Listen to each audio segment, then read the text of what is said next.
मैं एक पुजारी की बेटी थी। मुझे कभी किसी मर्द ने आज तक देखा भी नहीं था, मगर शादी की रात पति ने मुझ पर चरित्रहीनता का इल्जाम लगा दिया और इस बात को साबित करने के लिए उसने मेरा अल्ट्रासाउंड भी करवाया, जिससे ये पता चला कि मैं तो 4 महीने की गर्भवती थी।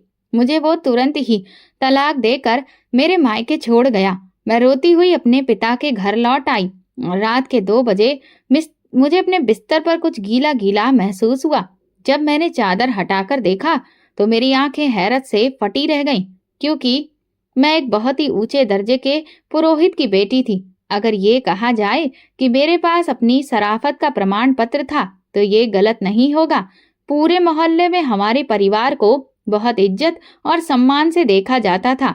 पिताजी की ईमानदारी और शराफत के चर्चे हुआ करते थे, लेकिन मैंने ये महसूस किया था कि जब भी पिताजी की तारीफ होती, मेरी बुआ के माथे पर बल पड़ जाते थे। वो मुंह से तो कुछ नहीं कहती थी, मगर हर वक्त इनकार में सिर हिलाती रहती थी। तारीफ करने वाला जब उठकर चला जाता तो बुआ कहती, किसी का व्यवहार कितना भी अच्छा क्यों ना हो, लेकिन भगवान तो इंसान की नीयत को जानते हैं। मैं उनकी इस बात पर सिर हिला देती तो बुआ चुप हो जाती, लेकिन उनकी आंखों में एक गहरी उदासी झलकती थी, जैसे कि वो मुझसे कुछ कहना चाहती हो मगर कह नहीं पाती। शुरुआत में मैं जिद करती कि वो मुझे बताएं कि उनके मन में क्या चल रहा है, लेकिन जब उन्होंने जवाब देने से इनकार कर दिया तो मैं भी चुप हो गई। अब तो मैंने उनसे कुछ भी पूछना ही छोड़ दिया था, क्योंकि मुझे एहसास हो गया था कि वो कभी भी अपने दिल की बात नहीं बताएंगी। एक बात जो मैंने बरसों में महसूस की थी वो ये कि मेरी बुआ मेरे पिताजी को पसंद नहीं करती थी। मुझे नहीं समझ आता था कि ऐसा क्यों था, क्योंकि मैंने आज तक अपने पिता में कोई बुराई नहीं देखी थी। सबसे बड़ी बात ये थी कि फूफा जी के देहांत के बाद पिताजी ने पूरे गर्व के साथ अपनी विधवा बहन को अपनाया था। उन्होंने बुआ को अपने घर में ठहराया, उनकी हर जरूरत का ख्याल रखा, यहाँ तक कि जब फूफा जी को गुजरे हुए काफी समय हो गया तो पिताजी ने माँ के जरिए ये संदेश भी भिजवाया कि मेरी बहन से पूछो क्या वो दोबारा शादी करना चाहती है। इस पर बुआ ने साफ इनकार कर दिया था। उन्होंने कहा था, जाकर कह दो अपने पति से कि अगर मेरी 2 वक्त की रोटी उन पर भारी पड़ रही है तो मैं कहीं मजदूरी कर लूंगी, मगर मैं शादी नहीं करूंगी। माँ ने ये बात पिताजी को बता दी थी तो पिताजी बोले, लगता है मेरी बहन का दिल दुनियादारी के रिश्तों से भर गया है। कुछ समय के बाद माँ की तबीयत बिगड़ने लगी और फिर अचानक एक दिन उनका देहांत हो गया। उस वक्त मैं सिर्फ 4 साल की थी। माँ की जुदाई ने मुझे पागल कर दिया था। मैं अपने माता पिता की इकलौती संतान थी, इसलिए माँ के बहुत करीब थी। उनके जाने के बाद ऐसा लगता था कि मैं इस बड़ी दुनिया में अकेली रह गई हूँ। मुझे किसी भी चीज में दिलचस्पी नहीं रही थी। खेल कूद में भी मेरा मन नहीं लगता था। मैं दिन भर माँ को याद करके रोती रहती थी, न खाना खाती न पानी पीती। बुआ अपने पति के गम में डूबी रहती थी, इसलिए उन्होंने मुझ पर कभी खास ध्यान नहीं दिया। लेकिन एक दिन जब मैं बहुत बीमार पड़ गई तब उन्हें एहसास हुआ कि मैं माँ के बिना अकेली थी। इसके बाद बुआ ने ही माँ बनकर मेरा ख्याल रखा। उनकी अपनी कोई संतान नहीं थी, इसलिए उन्होंने मुझे ही अपनी बेटी बना लिया। अब वो ज्यादातर समय मेरे साथ बिताने लगी। माँ के जाने के बाद मैं बहुत अकेली पड़ गई थी, इसलिए मैंने बुआ के साय में माँ का प्यार ढूंढना शुरू कर दिया। इसलिए जब बुआ पिताजी के बारे में कुछ भी बुरा कहती तो मुझे वो बातें बुरी नहीं लगती थी। शाम का वक्त था। मैं किचन में शाम के खाने की तैयारी कर रही थी। बुआ सब्जी बना रही थी और मैं रोटियां बेल रही थी। तभी पिताजी किचन में आए, मेरे सिर पर प्यार से हाथ फेरा और बोले, बेटा मुझे बहुत भूख लगी है, जल्दी से खाना ले आओ। इतना कहकर वो किचन से बाहर चले गए। जैसे ही वो वहां से गए, बुआ ने मेरी तरफ देखा, मेरा हाथ दबाया और गंभीर लहजे में बोली, अपने आप बाप से ज्यादा घुलने मिलने की जरूरत नहीं है। तुम जवान हो, अपने बाप से दूरी बनाकर रखो। मुझे बुआ की ये बात बहुत अजीब लगी। भला अपने पिता से कोई दूरी बनाकर रखता है? मैंने पूछा, बुआ आप ये कैसी बातें कर रही हैं? वो बोली, ये जो मर्द होते हैं ना, ये बहुत ही अजीब मिट्टी के बने होते हैं। ये अपनी औलाद से माँ की तरह बेशक मोहब्बत नहीं करते, जब इनको अपनी औलाद से कोई मतलब होता है तभी ये अपनी मोहब्बत याद दिलाने लगते हैं। मैं चुप हो गई क्योंकि मेरे पास इस बात का कोई जवाब नहीं था। मैं अक्सर सोचती थी कि अब तक मुझे इन बातों का आदी हो जाना चाहिए था, क्योंकि हमारे घर का माहौल अजीब था। पिताजी बुआ से नजरें नहीं मिलाते थे। अगर उन्हें बुआ तक कोई बात पहुंचानी होती तो वो मेरे जरिए भिजवाते थे। बुआ भी पिताजी की मौजूदगी में घर के बर्तन पटकती रहती थी, जैसे कि वो अपने गुस्से का इजहार कर रही हो। मैंने महसूस किया था कि जब जब बुआ ऐसा करती थी, पिताजी घबरा जाते थे और तुरंत ही घर से बाहर निकल जाते थे। मुझे अपनी बुआ की हरकतें बुरी लगने लगी थी। एक दिन मुझसे रहा नहीं गया तो मैं बुआ से पूछ बैठी, क्या आप मेरे पिताजी के साथ इस तरह से क्यों करती हैं?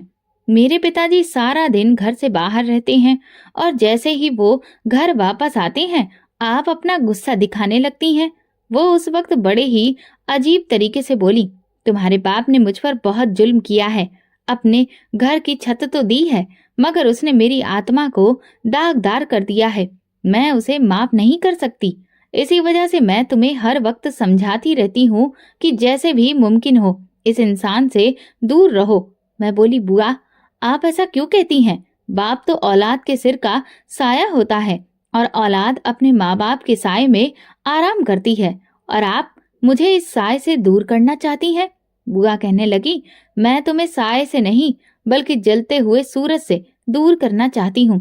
कुछ रिश्ते सही नहीं होते बल्कि वे जलाने वाली धूप होते हैं। मुझे बुआ की बातें कभी भी समझ में नहीं आई थी और ना ही आने वाली थी। इसी वजह से मैंने उनकी बातों पर ध्यान देना छोड़ दिया था। वो हर रात मेरे कमरे में आ जाया करती थी, मुझसे बातें करती थी और कहती थी, जब तक तुम सो नहीं जाओगी मैं अपने कमरे में नहीं जाऊंगी। मैं बुआ से कहती, मैं बड़ी हो गई हूँ, आप मेरी फिक्र ना किया करें, मैं खुद से सो जाया करूंगी। तो बुआ कहने लगती, अब तुम बड़ी हो गई हो, इसी वजह से तुम्हारी ज्यादा फिक्र होती है मुझे। जब तुम सो जाओगी तब मैं उठकर अपने कमरे में चली जाऊंगी। हर रोज ऐसा ही होता था। आज भी मैं बुआ के साथ बातें करते करते सो गई। रात के शायद 2 बजे थे। जब मेरी आंख खुली, मैंने उठकर पानी पीना चाहा तो ये देखकर हैरान रह गई कि आज मेरी साइड टेबल पर पानी रखा ही नहीं था। ऐसा पहले तो कभी नहीं हुआ था।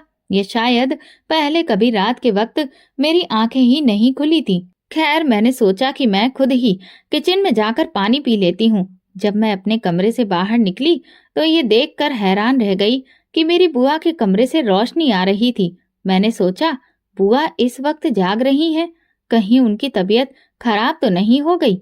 इसलिए मैं जल्दी से उनके कमरे की ओर बढ़ी।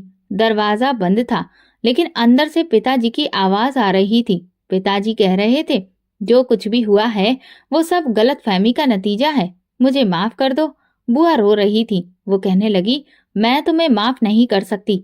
तुमने मेरे साथ बहुत जुल्म किया है और इसीलिए मैं तुम्हारी बेटी को भी तुमसे दूर रखती हूँ, क्योंकि तुम एक जालिम इंसान हो। अब मैं चौंक गई थी और सोचने लगी थी कि आखिर मेरे पिताजी ने बुआ के साथ ऐसा क्या कर दिया था। पिताजी कहने लगे, मैंने जो गलती तुम्हारे साथ की है वो मैं अपनी औलाद के साथ नहीं दोहरा सकता। तुम परेशान मत हुआ करो, बल्कि मैंने महिमा के लिए रिश्ता भी ढूंढ लिया है। मैं बहुत जल्द ही उसकी शादी करने वाला हूँ।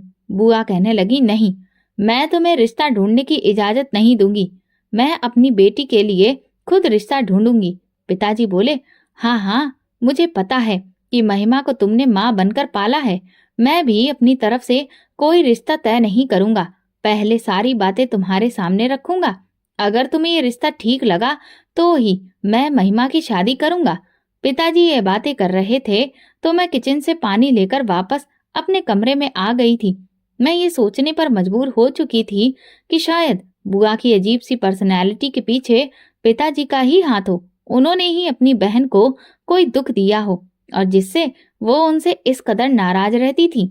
मगर ऐसा भी क्या हो गया था जिससे मैं बेखबर थी?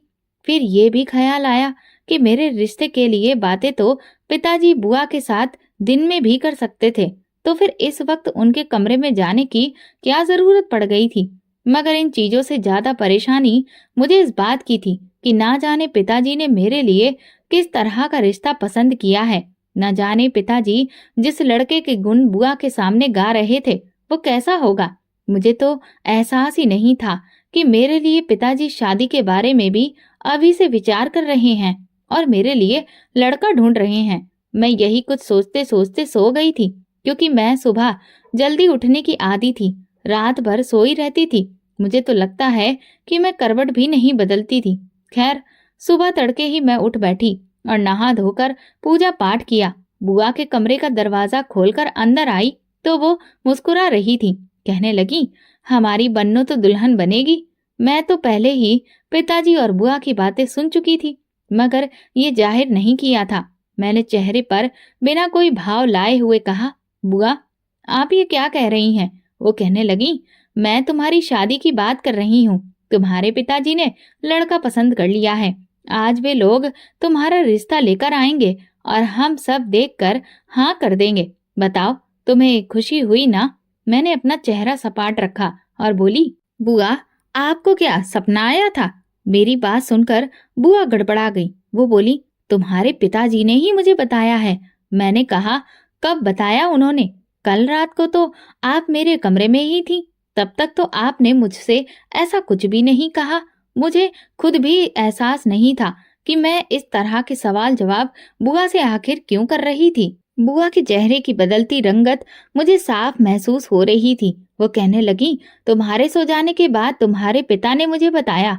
मेरे सामने तो आप पिताजी से बात करना भी पसंद नहीं करती, और फिर मेरे सोने के बाद बात क्यों कर ली? इस बात पर मेरी बुआ का चेहरा एकदम से लाल पड़ गया। वो बोली, महिमा तुमने तो मेरा दिमाग ही खराब कर दिया है।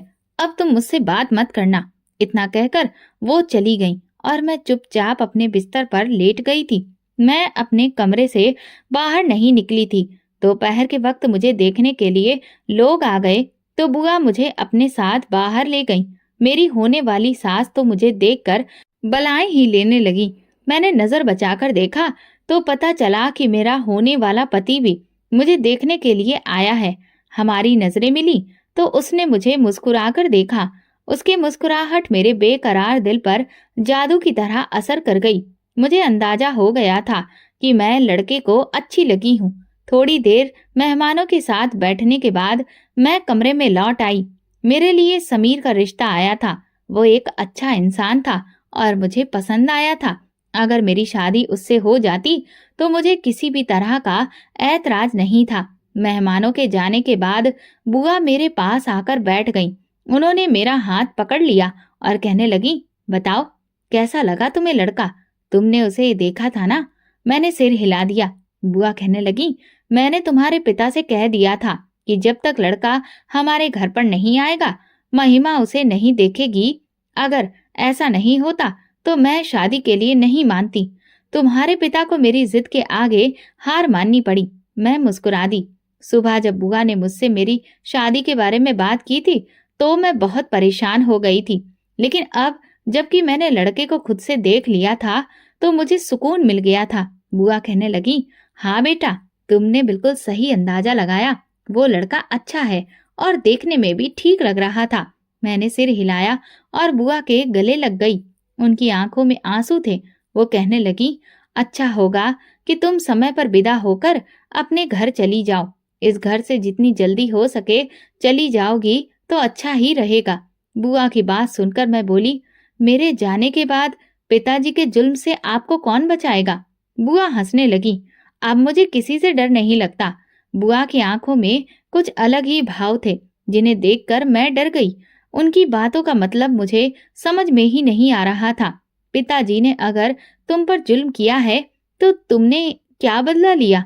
बुआ बोली, तुम इन सब बातों में मत पड़ो। मैं खुद इतनी मजबूत हूँ कि अपना बदला ले सकती हूँ। तुम अपनी शादी पर ध्यान दो और अपनी खुशियां मनाओ। मैं मुस्कुरा दी। मैंने भी सोच लिया था कि जब शादी के बाद पहली बार घर लौटूंगी तो बुआ से उनकी जिंदगी का हर राज जानने की कोशिश करूंगी। लड़के वालों ने 1 हफ्ते के अंदर शादी की तारीख तय करने के लिए कह दिया।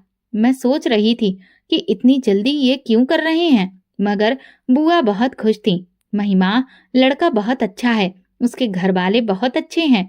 जितनी जल्दी हो सके तुम विदा होकर उनके घर चली जाओ।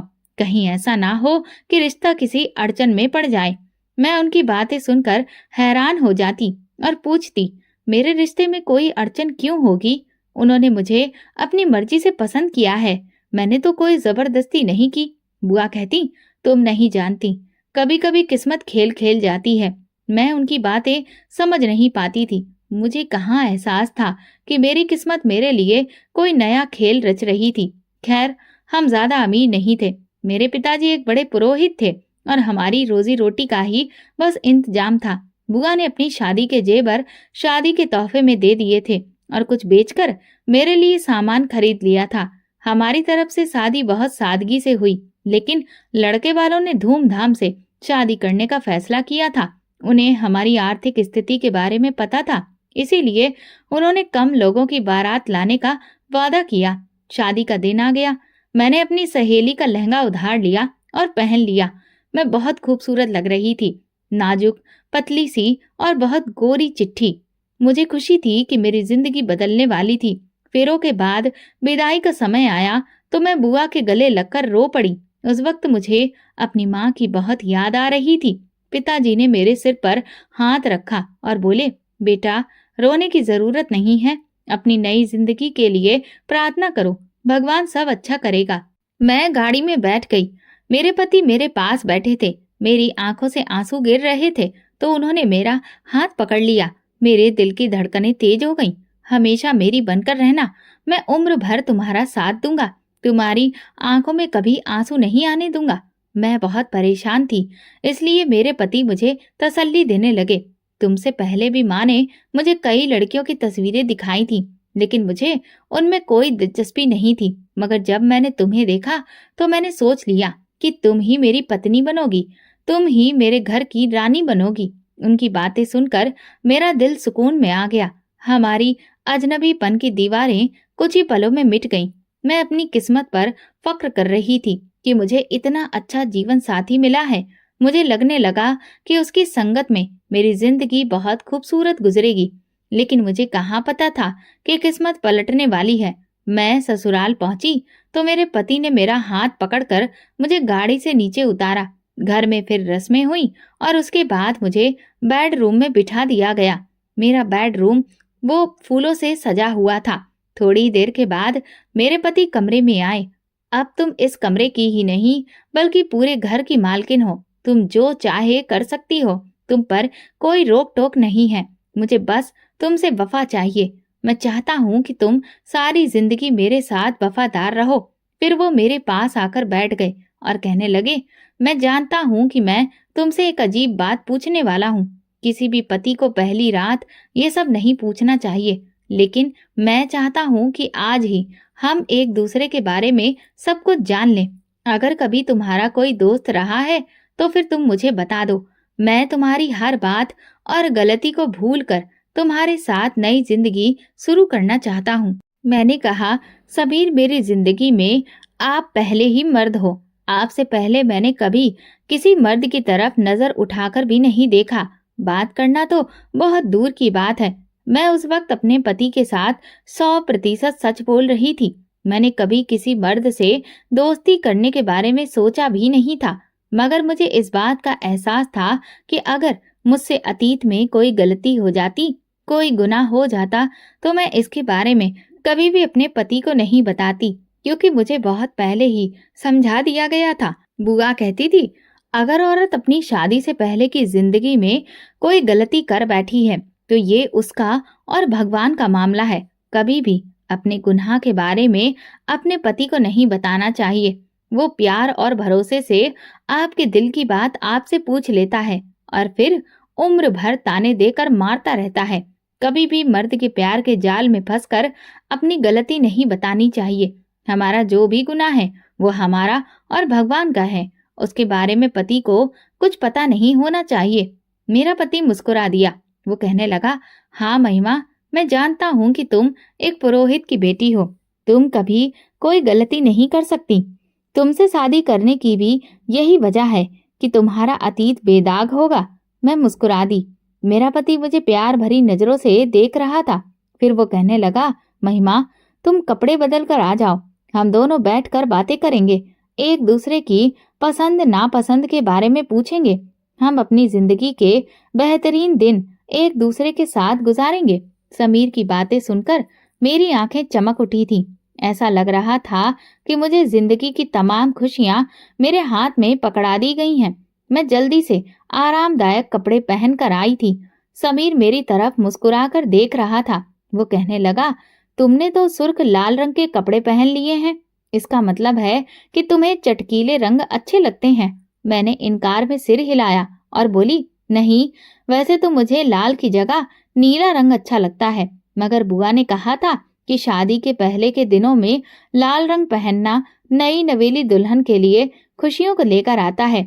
समीर, मैं चाहती हूँ कि आपके साथ मेरी जिंदगी खुशियों से भर जाए। समीर बोला, तुम मुझे बताओ, तुम और क्या चाहती हो? उसने मेरा हाथ पकड़ा और मुझे अपने पास बैठाया। मैं बोली, मुझे आपसे प्यार, मोहब्बत और इज्जत चाहिए। समीर मेरे साथ बातें करते हुए मुस्कुरा रहा था, मगर मैंने अचानक उसके चेहरे से मुस्कुराहट गायब होते हुए देखी। उसका चेहरा पीला पड़ गया था। उसे इस तरह से परेशान देखकर मुझे ऐसा लगा कि अब मैं सांस नहीं ले पाऊंगी। मुझे किसी अनहोनी का एहसास बड़ी शिद्दत से हुआ। मैं बिल्कुल चुप रही और गहरी नजरों से उसके चेहरे को पढ़ने लगी। अब वो ना जाने मुझ पर क्या बिजली गिराने वाला था, न जाने वो मुझे क्या बताने वाला था। समीर धीरे धीरे कहना शुरू करता है। वो बोला, तुम बहुत दुबली पतली हो, क्या तुम्हारी खुराक बहुत कम है? उसकी बात सुनकर मैं परेशान हो गई। मुझे लगा कि शायद मेरे पति को मोटी लड़कियां पसंद हैं, तो मैं बोली, जी, मैं ज्यादा कुछ नहीं खा पाती, लेकिन फिक्र ना करिए, अगर आपको मोटी लड़कियां पसंद हैं तो मैं अपनी खुराक डबल कर लूंगी और कुछ ही दिनों में मोटी हो जाऊंगी। मुझ पर खाना बहुत जल्दी असर करता है। समीर कहने लगा, अगर यही बात है तो फिर तुम अपनी शादी के समय इतनी कमजोर क्यों हो? मैं घबरा गई और इसीलिए रुक रुक कर जवाब दे रही थी। मैं बोली, ये सिर्फ इसलिए है क्योंकि मुझे लगा कि आपको शायद पतली लड़कियां पसंद हो, इसलिए मैं डाइटिंग कर रही थी। समीर बोला, अच्छा, तो अपनी डाइटिंग में कामयाब हो गई हो? मैं बोली, जी बिल्कुल। वो बोला, फिर तुम्हारा ये पेट?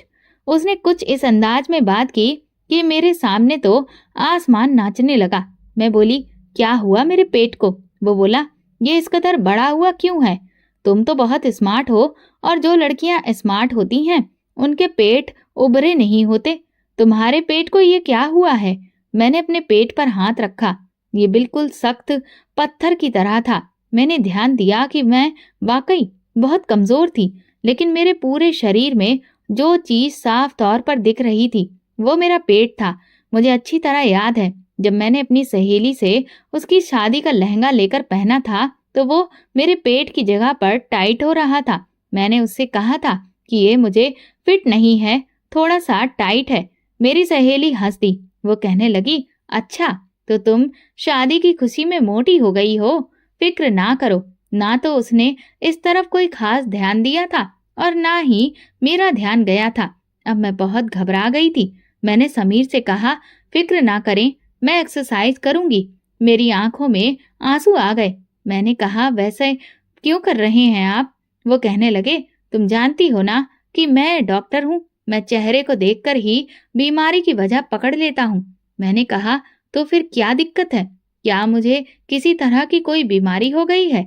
समीर ने इनकार में सिर हिलाकर मुझे गहरा झटका दिया। वो कहने लगा, तुम्हें एक बहुत खतरनाक बीमारी है, बेवफाई की। उसकी बात सुनकर मेरे दिल की धड़कनें थम गईं। ये आप क्या कह रहे हैं? मैंने कोई बेवफाई नहीं की। मेरा पति कहने लगा, तुम्हारे पेट में किसका बच्चा पल रहा है? मुझे सब सच बताओ। मैं फूट फूट कर रोने लगी। ऐसी कोई बात नहीं है, मैंने किसी के साथ कुछ गलत काम नहीं किया। मैं प्रेग्नेंट नहीं हूँ। मेरे पेट में बच्चा कहाँ से आ गया? वो बोला, मैं तुमसे सिर्फ वफादारी चाहता हूँ और कुछ नहीं, लेकिन तुमने ये क्या किया? किसी और का बच्चा लेकर मेरे घर में आ गई हो। अरे तुम्हें तो डूब कर मर जाना चाहिए। मैं अपने पति की बातें समझ ही नहीं पा रही थी। मैं बोली, आप ये क्या कह रहे हैं? मेरे पेट में बच्चा कहाँ से आ गया? मैं तो कभी किसी मर्द के साथ बात तक नहीं करती थी। मेरा पति कहने लगा, अगर तुम अपनी गलती मानने को तैयार नहीं हो तो मैं भी फिर तुम्हें ऐसे ही तलाक देने को तैयार नहीं हूँ, क्योंकि फिर सारी उम्र मुझे अफसोस रहेगा कि काश मैं तुम्हारी बात मान लेता। चलो, मैं तुम्हें एक डॉक्टर के पास लेकर चलता हूँ और तुम्हारा चेकअप करवा कर वापस लाता हूँ। अभी दूध का दूध और पानी का पानी हो जाएगा।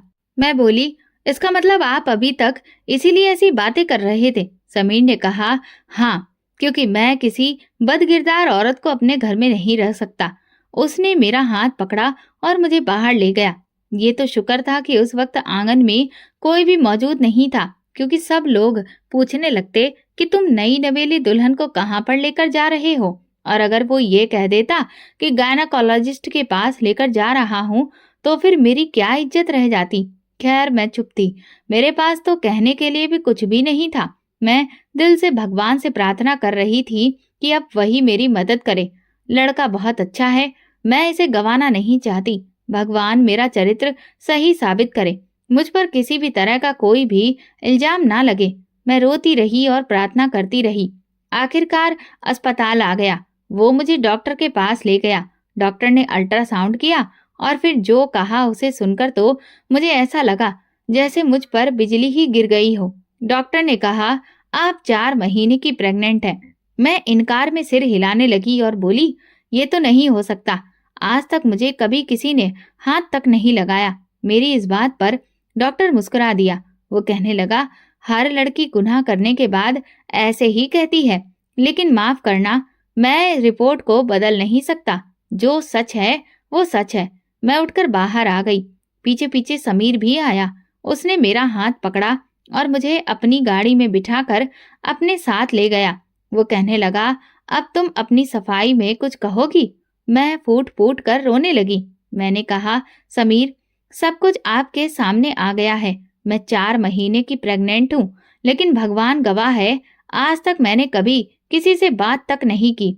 उससे मिलना जुलना तो बहुत दूर की बात है। मुझे नहीं पता कि ये बच्चा किसका है और कहाँ से आया है। समीर मेरी आंखों में आंखें डालकर कहने लगा, तो फिर अपने आसपास निगाह रखो। तुम्हारे साथ ये जुल्म किसने किया? तुम्हारे घर में कितने लोग रहते हैं? मैं बोली, हम बस 3 ही लोग हैं, मैं, मेरे पिता और बुआ। समीर कहने लगा, अपने आसपास ध्यान रखना। इसके बाद उसने मुझे तलाक दे दिया। मैंने उससे कुछ भी नहीं कहा, क्योंकि शायद मेरी किस्मत में यही लिखा था। वो मुझे मेरे पिता के घर छोड़ गया। मैंने दरवाजे पर दस्तक दी। बुआ ने दरवाजा खोला। वो मुझे देखकर हैरान रह गई और कहने लगी, तू यहाँ कैसे आ गई? अभी तो रात का 1 बजा है। तू अपना घर छोड़कर यहाँ पर कैसे आ गई? नई नवेली दुल्हन शादी की पहली रात मायके वापस नहीं आया करती।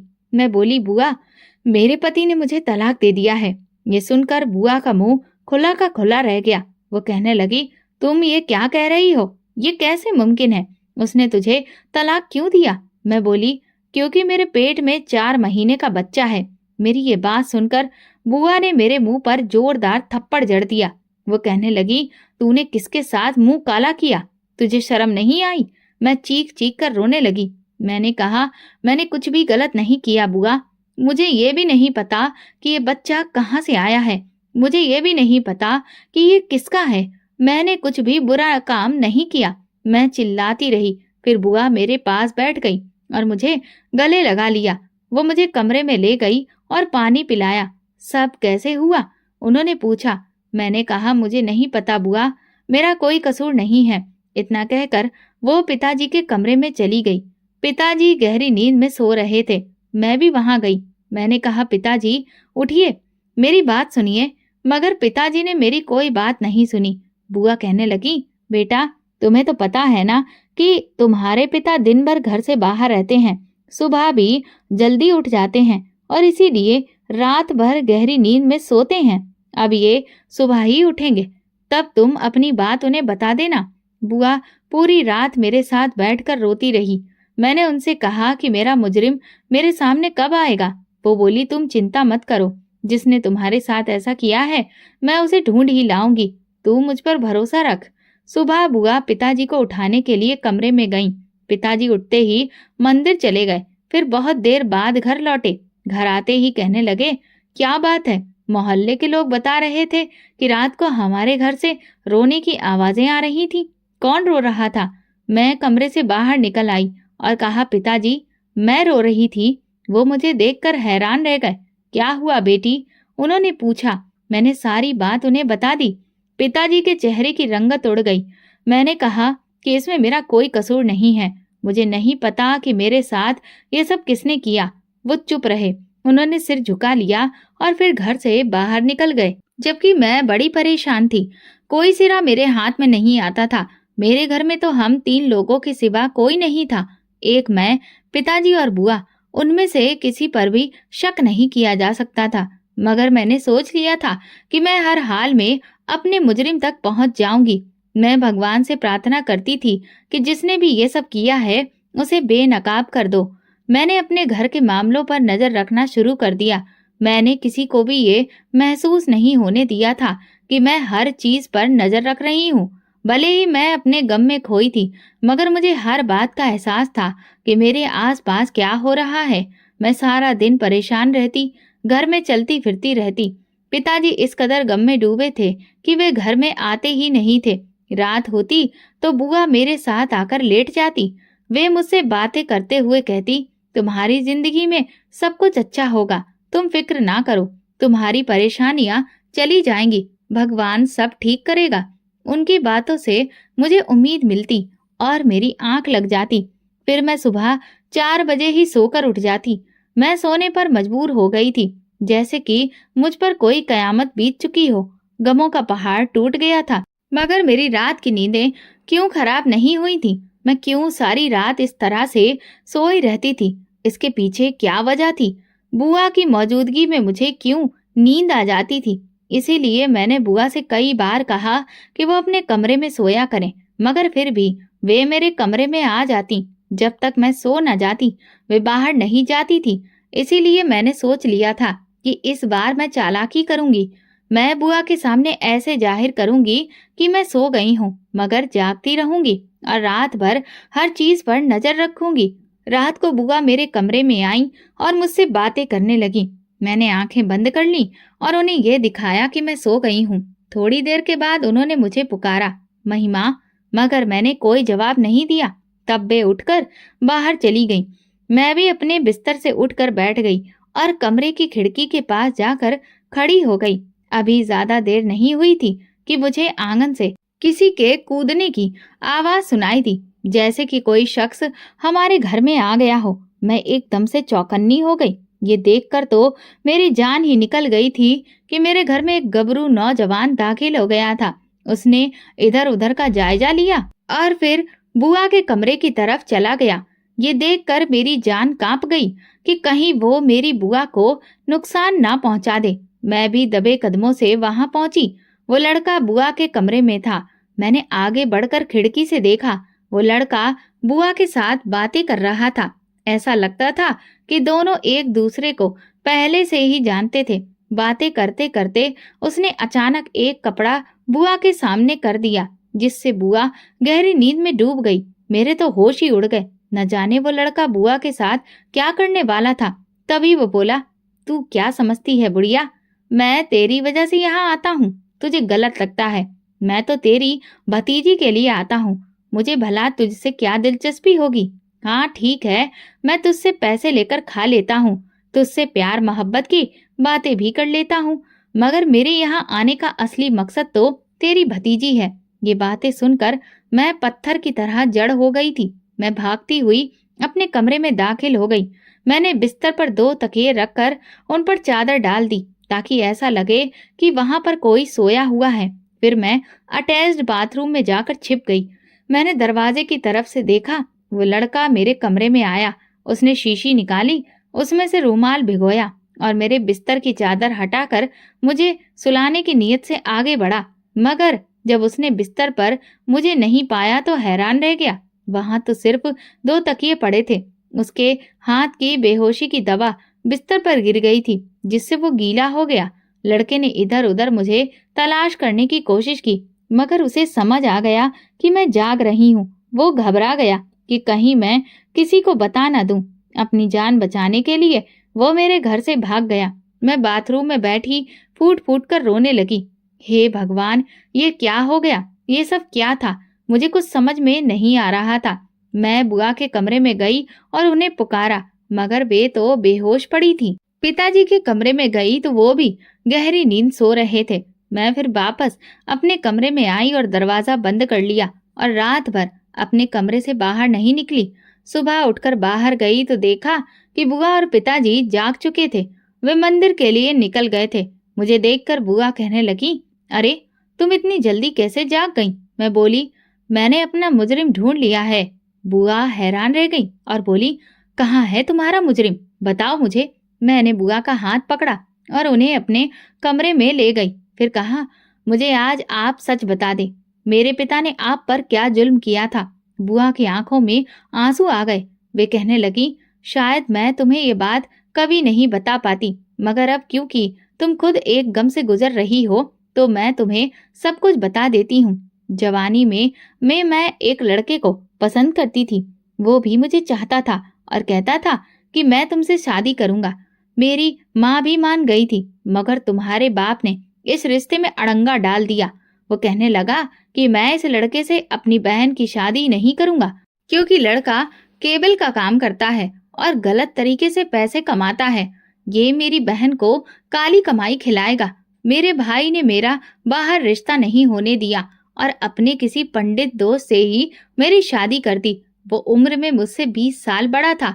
मेरा पति अच्छा था, मगर मैं अपनी मोहब्बत को भुला नहीं पाई थी। शादी को कुछ ही समय बीता था कि फिर मेरा पति मर गया। ये सजा मेरे लिए बहुत बड़ी थी। ससुराल वालों ने मुझे मनहूस कहकर घर से निकाल दिया। मैं वापस अपने घर आ गई। अब मेरा भाई मुझसे नजरें चुराने लगा। उसे पता था कि ये सब उसकी वजह से ही हुआ है। अगर वो मेरी पसंद से शादी करवा देता तो आज मैं विधवा ना होती, मेरे पास मेरे पति का साथ होता। भाई मुझसे बात करने से भी डरता था। उसने अपनी पत्नी से कहा कि जाकर पूछो मेरी बहन से कि क्या वो दोबारा शादी करना चाहती है या नहीं। मैंने अपने प्रेमी का नंबर तलाश किया और उससे बात की तो उसने कह दिया कि मैं अब शादी कर चुका हूँ। मेरी जिंदगी में तुम्हारी अब कोई जगह नहीं है। मैं भी दूसरी शादी से इनकार कर दिया। उसी दिन से लेकर अब तक मुझे तुम्हारे बाप से नफरत है। मुझे डर लगता था जब वो तुमसे प्यार से पेश आता, तुम्हारे नाज उठाता, तो मुझे लगता कि वो तुम्हारी शादी किसी बड़ी उम्र के मर्द से कर देगा। तुम इनकार करोगी तो तुम्हें मेरी मोहब्बत का याद दिलाकर ऐसे तुम्हें ब्लैकमेल करेगा। मैंने तुमसे बहुत प्यार किया है बेटी, तुम्हारी हर ख्वाहिश पूरी की है। क्या तुम मेरी छोटी सी ख्वाहिश पूरी नहीं कर सकती? ये सब कहकर तुम्हें बरगलाएगा। इसी वजह से मैं नहीं चाहती थी कि तुम अपने पिता से ज्यादा घुल मिल जाओ, क्योंकि बेटियां तो अपने पिता की खातिर जान देने के लिए तैयार हो जाती हैं। तुम भी पिता की खुशी की खातिर किसी बड़ी उम्र के आदमी से शादी कर लेती और फिर मेरी तरह विधवा हो जाती। इसीलिए मैंने तुम दोनों बाप बेटी के बीच हमेशा एक लाइन खींच कर रखी थी। जब जब मैं तुम्हारे पिता की तरफ देखती थी, मेरा गम ताजा हो जाता था। मैं उसकी तरफ देखकर बर्तन पटकने लगती थी। खैर, मैंने भी सोच लिया था कि मैं इस आदमी से बदला लेकर रहूंगी। ये क्या कहता था कि मुझे मेरा पति काली कमाई खिलाएगा। मैंने भी सोच लिया था कि मैं भी एक गलत तरह के रिश्ते में बंध जाऊंगी। तुम्हें ये जानकर हैरानी और बहुत तकलीफ होगी कि तुम्हारी बुआ अपनी उम्र से 10 साल छोटे लड़के के साथ नाजायज रिश्ते में बंधी हुई है।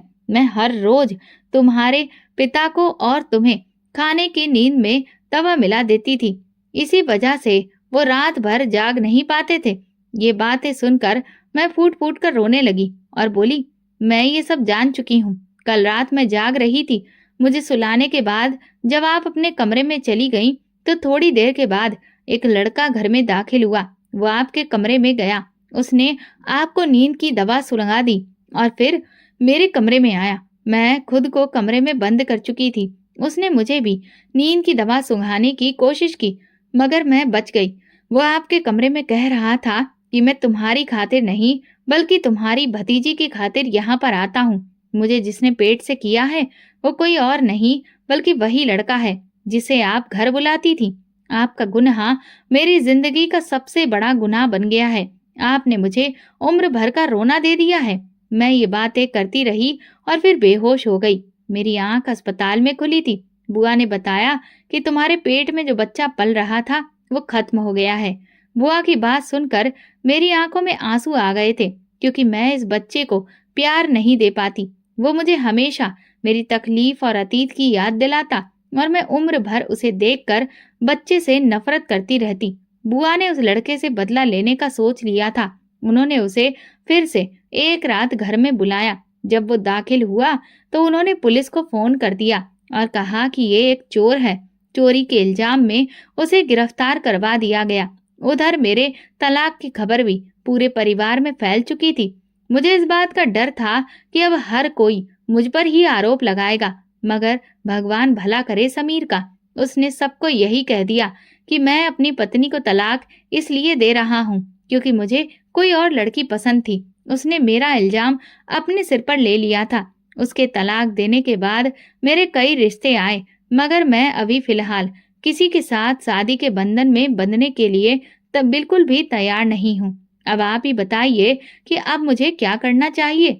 दोस्तों, अगर आपको हमारी कहानी पसंद आई है तो प्लीज कमेंट करके जरूर बताइएगा। वीडियो को लाइक करिए और ज्यादा से ज्यादा शेयर करिए। अगर आप इस चैनल पर नए हैं तो सब्सक्राइब जरूर करिए और नोटिफिकेशन बेल को दबाएं ताकि अगली अपडेट सबसे पहले आपको मिले। धन्यवाद।